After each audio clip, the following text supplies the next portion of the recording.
Right. యేసు వైపు చూచుట, యేసు లోనికి చూచుట, యేసు కొరకు ఎదురు చూచుట. ఈ మూడు ఇప్పుడు మన పనులు. యేసు వైపు చూస్తే రక్షణ ఖరారైద్ది. యేసు లోనికి చూస్తే అంటే వాక్యం లోనికి చూస్తే మన రక్షణ కొనసాగిద్ది.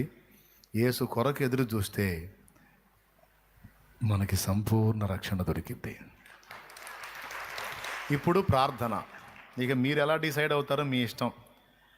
అలాగే నీకు ఎదురవుతున్న విశ్వాస పరీక్షలన్నీ దేవుడికి తెలియకుండా ఎదురు కావటం లేదు, తెలిసే అనుమతిస్తున్నాడు. లోకంలో మిగిలిన వారికి జరగనివేవో నీకే వింతగా జరుగుతున్నట్టు ఏం ఫీల్ అవ్వద్దు. లోకంలో ఇతరులకు జరిగే నీకంటే ఎక్కువ ఉన్నాయి. కాబట్టి ధైర్యం తెచ్చుకొని విశ్వాస యాత్రలో ముందుకు సాగు. శోధనకు అనుమతించిన దేవుడే శోధన కాలం తీరిపోయిన తర్వాత ఏబును రెండంతలుగా దీవించినప్పుడు మళ్ళా సైతాన్ వచ్చాడా? ఏబును రెండంతలుగా దీవించినప్పుడు మళ్ళా సైతాను శోధన ఉందా? కనపడ్డాడా మీకేమన్నా? మళ్ళీ అడ్రస్ కూడా లేడు. ప్రస్తుతానికి శోధన ఘట్టంలో ఉన్నావు. అపవాది నిన్ను కొంచెం శ్రమల పాలు చేస్తుండొచ్చు. ఒక రోజు రాబోతుంది, ఆ రోజున దేవుడు నిన్ను తిరిగి దర్శిస్తాడు, రెండంతలుగా దీవిస్తాడు. ఆ దినాన శత్రు శోధన నీకు ఇక కనపడదు. సృష్టికర్తవు నీవేనని, దైవిక స్వస్థత నీలోనని. సృష్టికర్తవు నీవేనని, దైవిక స్వస్థత నీలోనని. నా జనులు ఇక ఎన్నడూ సిగ్గుపడరంటివే. నా జనులు ఇక ఎన్నడూ సిగ్గుపడరంటివే. కృప వెల్బడి కృపను పొందుచు, కృపలో జయ గీతమే పాడుచు.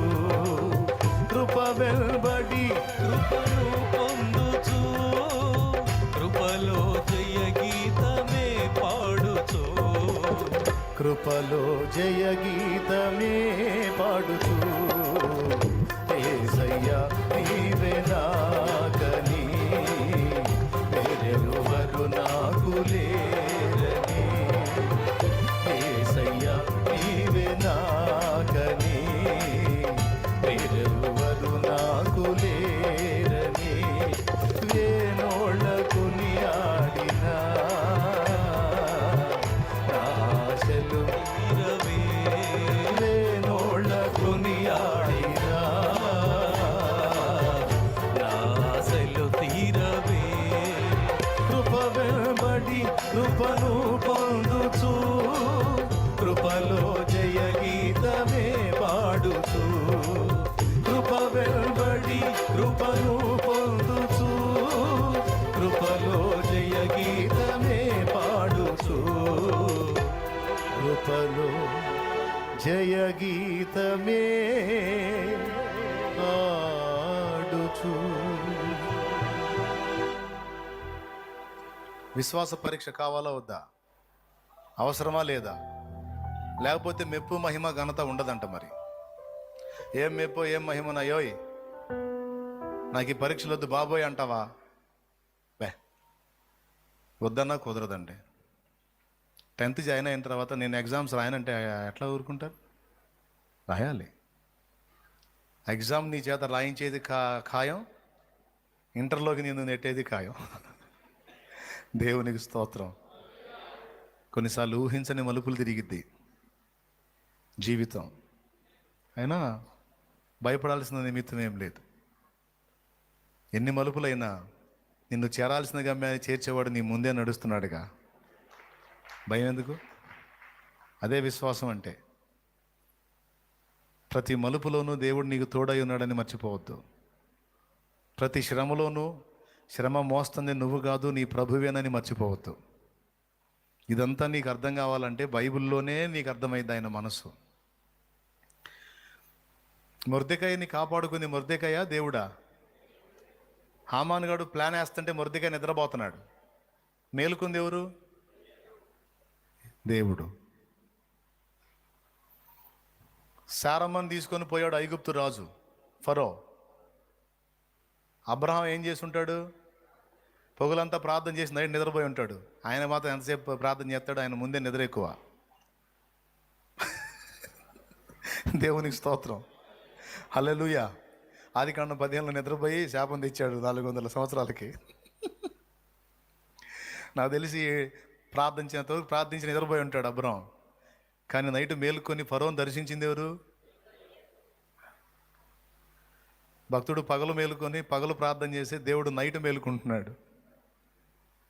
శారమ్మని తిరిగి ఇంటికి పంపించింది ఎవరు? లేకపోతే ఆ ఫరో వదిలిపెట్టేవాడనా? అబీమెలెకు వదిలిపెట్టేవాడేనా? చూడు ఇప్పుడు చెప్పండి. శ్రమలు పడ్డది భక్తుల్లా కనపడుతుంది, కానీ వాటన్నిటిని మోసి నెరవేర్చిన వాడెవరు? మరి ఇప్పుడు నువ్వు నేను బిల్డప్లే తప్ప మొత్తం బరువు అంతా మోస్తుంది ఎవరు? మరి బిల్డప్ ఎవరిది? ఓ తెగ ఫీల్ అవుతాం, నేనేం మోస్తున్నా నేను. ఆయన నవ్వుతాడు, ఏడిచావు నరుమయ్యని. ఏందమ్మా నువ్వు మోసేది? నిన్ను నా చంకలో పెట్టుకున్నాను అంటాడు ఆయన. నేను చంకలో పెట్టుకొని మోసాను కాబట్టి నువ్వు నడుస్తున్నావు, లేకపోతే నీ చరిత్ర ఎప్పుడో క్లోజ్ అంటాడు ఆయన. ఇంత మంచి దేవుడు నీకు నాకు తోడై ఉన్నాడు. దేవుడిని ఎరిగిన ఈ దినానే కాదు, దేవుడిని ఎరగని అన్యుడిగా నువ్వు ఉన్నప్పుడే నిన్ను మోసాడు ఆయన. మోసాడు. చావు నుండి ఎన్నోసార్లు కాపాడాడు. నువ్వు అన్యుడిగా ఉన్నప్పుడే. తెలుసు నువ్వు రక్షించబడతావని తెలుసుకుని నువ్వు ఆయన తెలుసుకుంటావని తెలుసు. అందుకే అప్పటి నుంచి వెంటాడుతూనే ఉన్నాడు, కాపాడుకుంటానే ఉన్నాడు. ఈరోజు కూడా మరణకరమైన అపాయాలు ఎన్నొచ్చినా చాలాసార్లు అనుకున్నావు నువ్వు ఇంకా అయిపోయిందిరా ఇంతటితో లైఫ్ క్లోజ్ అనుకున్నావు. క్లోజ్ లేదు, ఏం లేలే అని మళ్ళీ నిన్ను తిరిగి లైన్లోకి తీసుకొచ్చి నడిపిస్తూ ఉంది ఆయన. ఏ రోజుకు ఆ రోజు మన జీవిత యాత్రను దొర్లిస్తున్నవాడు ఆయనే. పైకి లేచి నిలబడాం. ఇంత విశ్వాస్యత కలిగిన దేవుడు నీకు నాకు తోడై ఉన్నాడు. మనం ఏ పరిస్థితుల్లో కూడా ఆయన యందలి విశ్వాసాన్ని కోల్పోకూడదు. దేవుని మనసు నీకు అర్థం కావాలంటే వాక్యం ధ్యానం చేయి. వాక్యంలో దేవుని యేసు మనసు నీకు అర్థమవుతుంది. ఇంతవరకు సేవ చేసిన నా సేవా జీవిత ఫలం వాక్యమే. పాటైనా, మాటైనా, పలుకైనా, పదమైనా అన్నిట జీవము వాక్యమే. నేను వేసిన అడుగులు ఏవైనా జ్ఞానయుక్తంగా మీకు అనిపిస్తే, ఫలానా విషయంలో షాలేం రాజు అన్న భలే స్టెప్ తీసుకున్నాడు, తెలివిగా అడిగేశాడు, పద్ధతి ప్రకారం చేశాడు, బాగా చేశాడు, అలా చేశాడు, ఇలా చేశాడు అని ఏదన్నా మీకు అనిపిస్తే అదంతా నేనుగా చేసింది. వాక్యంలో నుండి ఆయన జయించాడు, నా జ్ఞానాన్ని ఇచ్చాడు, నడవలసిన త్రోవలు నాకు నేర్పించాడు, తీసుకోవలసిన నిర్ణయాలు ఎప్పుడు ఎలాంటి నిర్ణయాలు తీసుకోవాలో ఆ నిర్ణయాలు తీసుకునేటట్టు ఆయనే జ్ఞానాన్ని ఇచ్చాడు.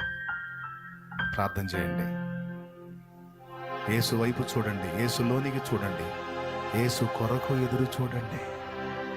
మనం ఎదురు చూడాల్సింది యేసు కొరకు, మరి దేని కొరకో కాదు. యేసు రాకను ప్రేమించాలి.